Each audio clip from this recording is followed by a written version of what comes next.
friends. So I talk to people every single day who want to invest in Charlotte, North Carolina real estate. It's super lucrative, the taxes are friendly, and there's really nothing going wrong in terms of appreciation. But here's the one thing no one is telling you: new construction might actually be your best option or your worst investment mistake. So that's why in this video, I'm going to show you how smart investors are using brand new homes to build passive income here in the Charlotte market and the greater Carolinas. Now, if you stick around until the end, I will also let you know how to build a 550 property investment group portfolio like my partner and I have here in Charlotte, North Carolina. Now, my name is James Lanius, and my wife Madeline and I run this channel to help people like you, buyers, sellers, and investors, make their best moves here in the Carolinas. So if that's you and you need any type of help or have questions on your real estate journey, go ahead and reach out via the phone number on the screen in front of you. Would love to help you wherever you're at on your journey. Now let's go and get started and discover why new builds might just be the best option for you on your investment journey. All right, friends, let's go ahead and talk about why new builds are a super underrated strategy for you as an investor. So first is that everything is brand new, meaning you're gonna have a lot lower maintenance costs. So your roof is brand new, your HVAC is brand new, your appliances are new, all your plumbing and electrical is brand new. And that's gonna mean a lot fewer repair calls. You don't have to make best friends with your local handyman. It means you're gonna have a lot lower capital expenses each year, and you're gonna have a lot less stress for you as a landlord. Hopefully not as many leaking toilets in the middle of the night. Now, second reason is that there are tons of builder warranties that are given out for the first 2 years. There's also a systems warranty, so electrical, HVAC, usually appliances, anything that was installed by the builder, they cover that. And 10-year structural warranty. So this just gives you tons of peace of mind. This means that you and your tenants are gonna have to worry about something breaking down. The builders are gonna cover a lot of things within the first 1, 2, and 10 years. So that's super awesome. Another reason is tenant appeal. So renters love the smell of new. Let's just be honest. They love the open concept layout. They love energy efficient systems, smart home features, and new builds have most of these things and more. So usually new builds command higher rent because of these items. Now let's talk about incentives. So builders usually also offer rate buy downs. They often offer closing cost credits. They usually even give design upgrades for free depending on what time of year you're buying. So these are especially true if you're working with a savvy agent who knows what to ask for, like my partner and I, who buy 40 to 50 new builds, or we don't buy them personally, but for investors, we buy 40 to 50 new builds every year. And so we usually get rate buy downs and incentives from the builder because we buy so many. And currently I'm actually under contract with a veteran buyer. He is an investor, but he went ahead and bought a new build home here in the Charlotte area for $0 down because he's a veteran. He has a VA loan. He's going to live in it for a year or two and then rent it out after a year. And by that time, his expenses and his estimated rent are going to be really close. And within 3 to 5 years, he's going to have a cash flow property for zero money down right at the start, which is amazing. And the next big important thing you're going to think about in terms of buying a new build investment property is which community, which city are you going to buy in? Now, there's tons of options, but I would say if you're looking in the Carolinas, you want to stick to somewhere in the North Carolina region because property taxes are much kinder. So anywhere in Charlotte really is amazing, to be honest with you, because you get the best of both worlds. You're right next to Fort Mill, but you're not paying the property taxes of South Carolina. What you want to do is you want to look for signs of future value. So maybe in an area where there's new schools, highways, or maybe grocery stores, medical centers. So long-term rental demand, wherever that's high or strong. You want to make sure there's zoning and building control. So master plan communities often have strict HOA. Rent rules, make sure you know these before you buy. Most HOAs do allow long-term rentals. They're a lot more strict on short-term rentals. So if you want to do that, be sure you know what you're getting into with the HOA first. Also, make sure you look into the tax regulations, NC versus SC. Definitely say North Carolina is a much more tax-friendly state for investors. I would recommend North Carolina or any state that the taxes are kinder to investors. For example, in South Carolina, the property tax is actually 3 times as high if you own a second home there rather than if you own a primary home. So it's just really a cash flow killer in terms of taxes. So I would definitely maybe avoid South Carolina or any other states like that really make it tough for investors with the property taxes. All right, let's talk about pricing of new builds versus older homes. So yes, of course, new builds still cost a bit more per square foot, but the numbers dramatically shift when you factor in maintenance and turnover costs. So when it comes to costs for repairs, older rentals on average cost about $2,500 to $5,000 every single year. But for new builds, virtually $0 for the first 5 years.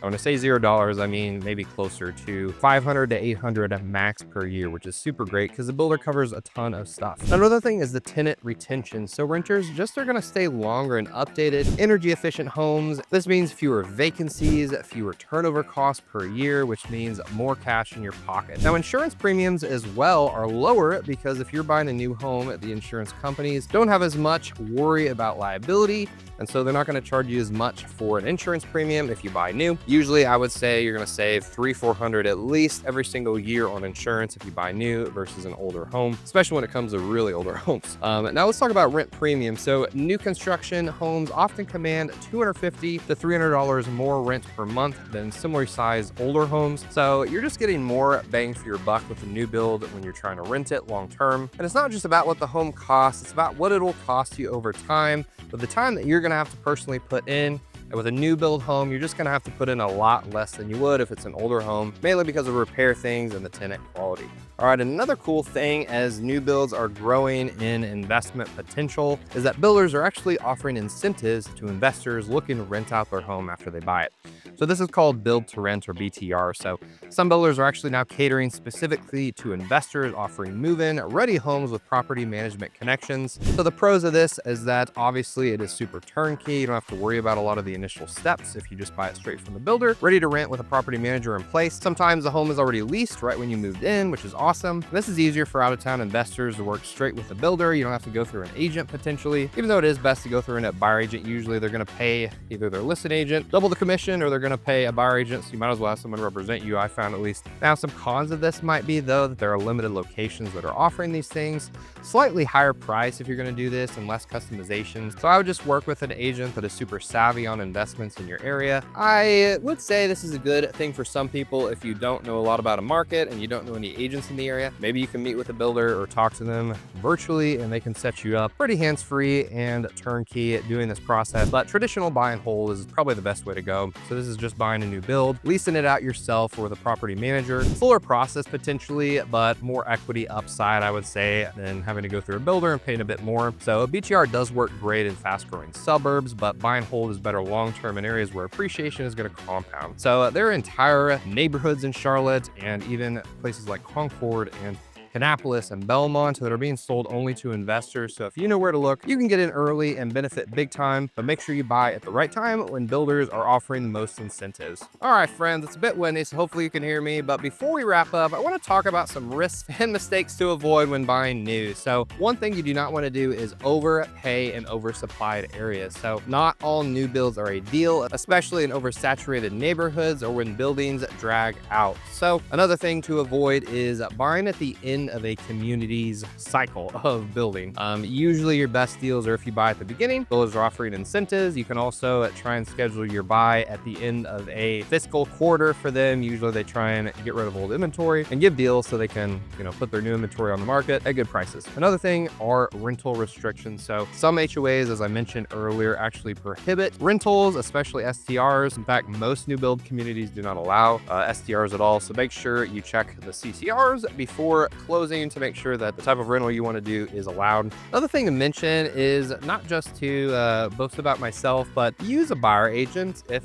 at all possible, which in most situations is totally possible because builder reps are not your agents. Builder sales agents work for the builder, so you need a realtor who knows how to negotiate incentives and protect your interests, not someone who's just trying to get their home sold for their builder or their seller because that's their job. So that's what they're going to try and do. They don't represent you and they're not going to try and represent you. Another thing to think about are building timelines. So delays can affect your holding costs and financing. Although sometimes they can help you build appreciation, you want to always ask about builder timelines in advance and get it in writing when they're going to be done. And they're contractually committed to the day that they say you're going to close. And also many investors I've noticed get caught in the shiny new house syndrome and they forget to run their actual cash flow projections. So be sure to run your own numbers and make sure that it fits for you and that new builds are the way you want to go and have solid projections for the next 1, 2, and 5 years. Now, this strategy only works if the numbers make sense. I help investor clients every single day navigate this using spreadsheets, rental comps, and property appreciation. So just let me know if you need help with that. I'm happy to pass along any info you might need. But let's move on and wrap this up. All right, friends. So if you were thinking about investing in long-term real estate here in Charlotte or Upper South Carolina or anywhere here in the Carolinas, go ahead and reach out via my phone number on the screen right now because I want to help you on your real estate journey. And there's no one better to help you in our local area than me because my partner and I help clients and investors close 40 to 50 new builds here in Charlotte every single year. So we really try to bring as much value to our clients as possible. We walk them hand by hand through the investment portfolio process, how to do that, and what to do with your first property, second property, third property, and get to the goals of passive income by certain ages that you want to achieve. So we walk through all that with you. If that's you, go ahead and shoot me a text or give me a call. I have people calling and texting every single day about real estate. I love connecting with people off of this YouTube channel. It's a great way to meet and connect, and it's really cool to see the fruit of just putting out content online and adding value where I can, and just seeing that come back to me. So that's been really cool. As I mentioned at the beginning, if you're curious how my partner and I had built such a expansive real estate portfolio here in Charlotte with over, I think, 550 properties by now and 22 plus portfolio customers, go ahead and reach out. I'm happy to explain that to you. It's too much to put into one video, and maybe one day I will, but not today. But we really have leveraged borrowing. It's all about just building your finances the way you want to build them. My partner is a not retired, he's full-time in real estate, but he used to be a financial advisor with Bank of America and some of the big banks here in the Carolinas. And he's using that experience now as a real estate investor and as a real estate advisor in real estate to just help people grow their real estate portfolios. And we've been able to help people successfully do that for years now. We'll love it if you were the next person. So yeah, be sure to reach out, shoot me a text, give me a call. Happy to discuss more. And if you enjoyed this video, please go ahead and push that little thumbs up button at the bottom right, like it, and also subscribe to our channel for more content about the Carolinas. My wife and I post videos on here, hyper local, like different cities and suburbs of Charlotte and the pluses and minuses and pros and cons of each. We also post content that is super national, like market updates national. We talk about general videos like whether it's better to rent or buy or different things like that. So if any of that is valuable to you, go ahead and subscribe. It would mean the world to us. Other than that, thank you so much for watching this video. Hope you have a blessed day and look forward to talking to you soon.